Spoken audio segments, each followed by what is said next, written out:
Hello and welcome to Getting Your Money's Worth, the show that focuses on value. I'm Judith West, and our host today is Dr. Diane Kirschner, who's written a book, Love in 90 Days. Love in 90 Days. Okay. Now is as good a time as any to start. Yes. Okay. Yes, definitely. Right. You had, and it's available, a boot camp for how to fall in love. Yes. Which I thought was very interesting because I want to have a little background here. How do people get their notion of love and marriage? Where does all that come from? Well, usually it comes from growing up, the families we grew up in, and also the kind of images that we see on TV, and even fairy tales. But each person has a very unique idea of what love is. In fact, in Love in 90 Days, what I talk about is figuring out what your own personal love intention is, how you're going to define love, whether it's with companionship or friendship or excitement or romance or building a family. Most of the time when you ask about love, they just say, I remember saying, well, what's love? And just, never mind what is love. When you find it, you'll know it. That was advice I got. Well, I define love as having a best friend with chemistry, when you're absolutely each other's best friends and you have chemistry. So do those ideas come from childhood, though? Yes, very, very much. How impactful is the kind of home you grew up in? Very, very much. In other words, you're going to either take in and role model yourself and your relationship on what you see, or you may go to the opposite extreme where you say, oh, not that. I don't want that. You know, like my parents were divorced. I never want a divorce.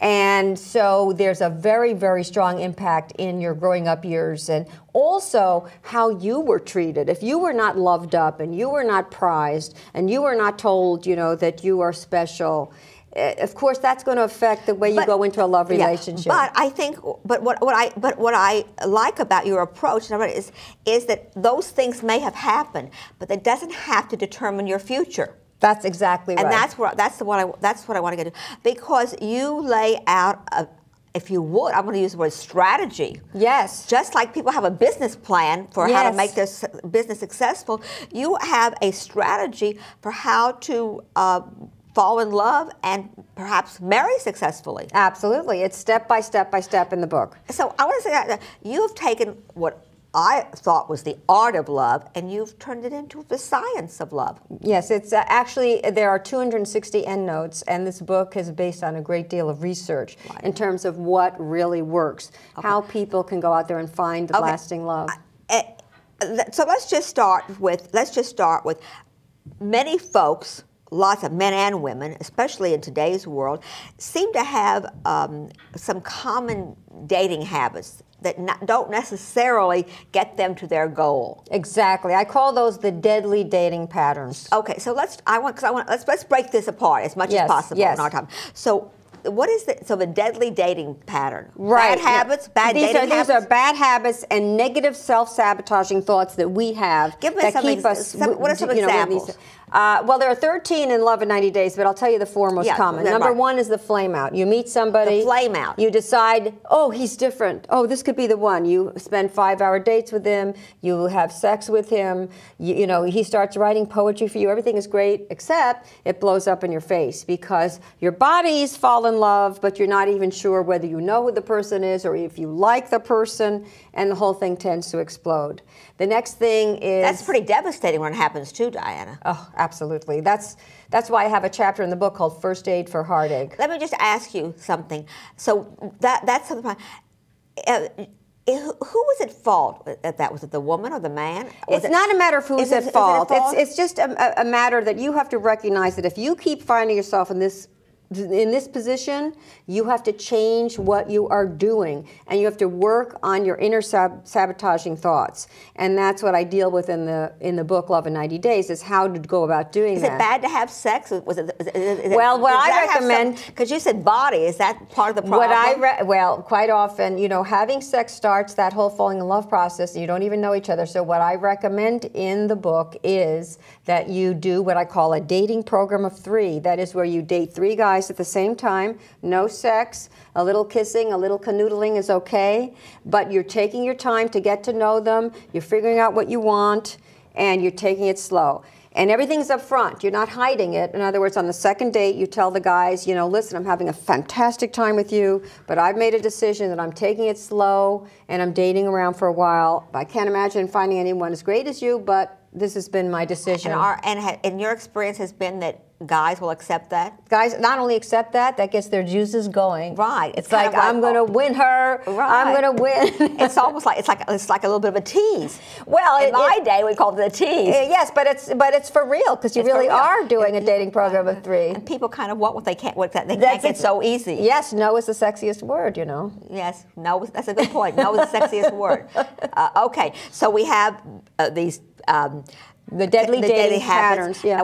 And you say date at least 3 people at one time. Yes, what helps you break out. For guys or women? Actually works fine for guys too. Right. And what helps you break out of these deadly dating patterns, and there are other ones like being too picky or being into the ones that these seem to be like the top 2. Well, there's 4. There's the hermit, not reaching out at all. You know, you're too busy. You don't. Or you're too afraid, maybe. You're too afraid. You're planning to, but you never get to dating. Right. And then the I'll make you love me, where you pick somebody who's not into you, but you're still trying to, you know, whip out the casseroles and get them to love you. Almost force you to, yeah, feeding them, being the savior, being the chef. And then the not perfect, I'll pass, which is being picky, picky, picky, picky, picky. You know, I don't like his table manners, so I'm not going to go out with him. You know, and these are 4 of the most common deadly dating patterns that you need to break through so that you can free yourself to create the kind of love you really want. And it can happen in 90 days. It absolutely can happen in 90 days, although you don't need to do it in 90 days. I've had plenty of people take some of these strategies and techniques and work slowly and, you know, do it over the course of a year. Right.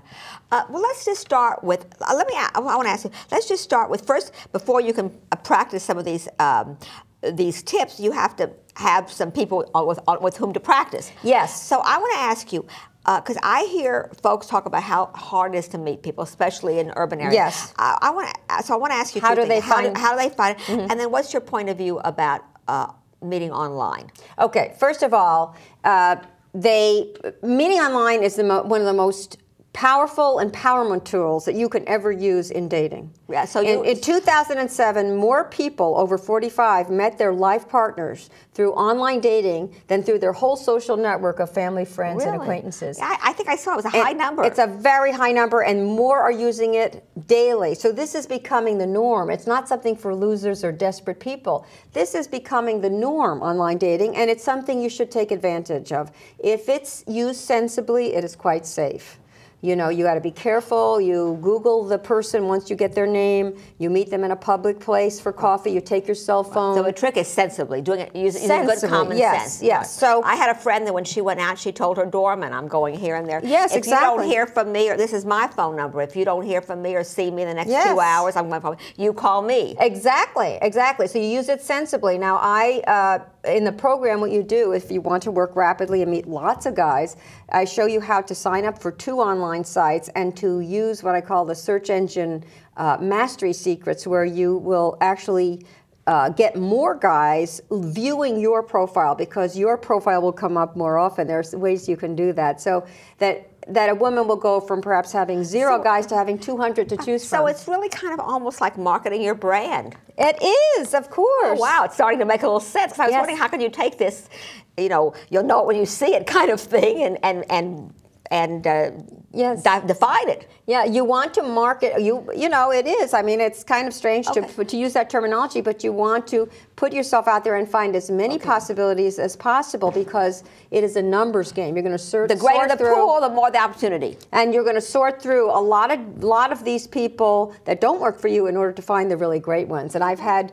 women meet guys who are holistic doctors. I've had women meet, one guy was worth $20 million online, for real. Right. Sounds good. Successful writer, but you have to wade through a lot of the guys. I'm surprised when you say that, because I didn't think that those kind of people that were $20 million and successful doctors, why can't they just meet people on their own? Why would they go online? Because they're Diana? smart and they know that they can optimize their numbers. Oh, These are people. They can increase their pool. They increase their whole pool of choices. Why just limit yourself to? It's almost like investing in a mutual fund. Instead of a stock, you go into a family. Or exactly. I'm starting to get it. Thanks. Exactly. Okay. Yes.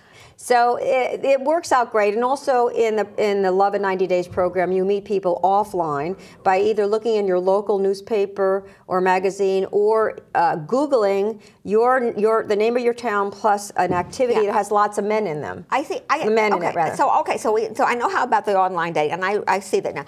The other thing that I wonder about is, what's your point of view? Do you recommend living together?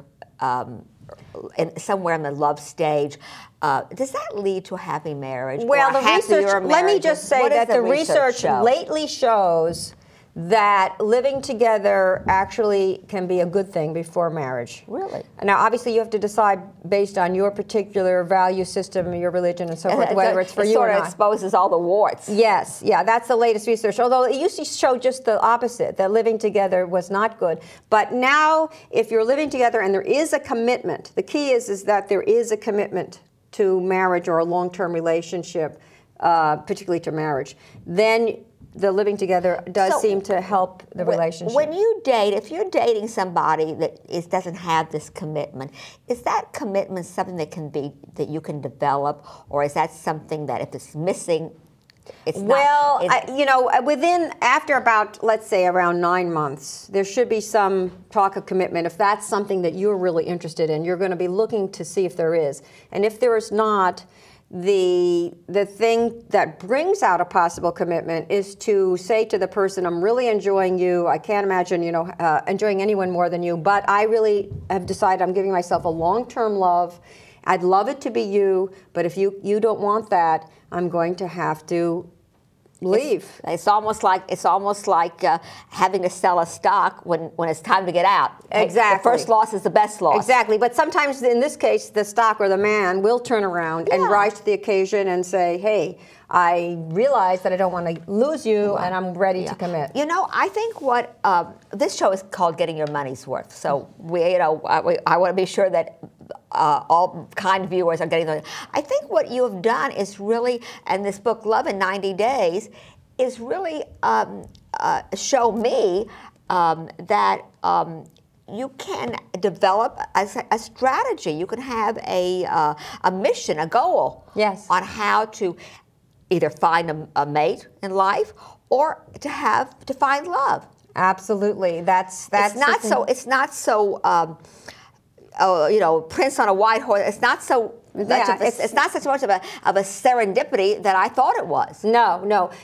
People say if love was meant to happen, it would just happen. Yeah. Where else would you take that attitude? If being fit was meant to happen, I'd be fit. If learning French was meant to happen, I'd know French. You're right. No, even love is like driving a car else. or anything else. You study that. You study how to do these things. That's a very good. Yeah. And you've been doing this for a while. Many years, over 25 years. Tell me something.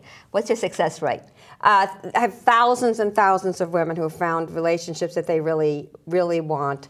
I studied just the past 21. I took 21 of the women who took my classes and workshops. The past 21, 76% of them are either in a very good committed relationship or married in the past year. Okay. And then the remaining portion, half of those are having the time of their lives dating. So they're either in a good relationship or they're having fun. But then there's 5 women who did not follow the program. And they failed. And they're doing nothing. Everything's the same. Thanks so much for being on.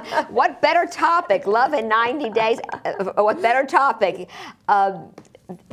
I'm Judith West. You're watching Getting Your Money's Worth. Thanks for watching. Thank you, Judith. Thank you, Diana.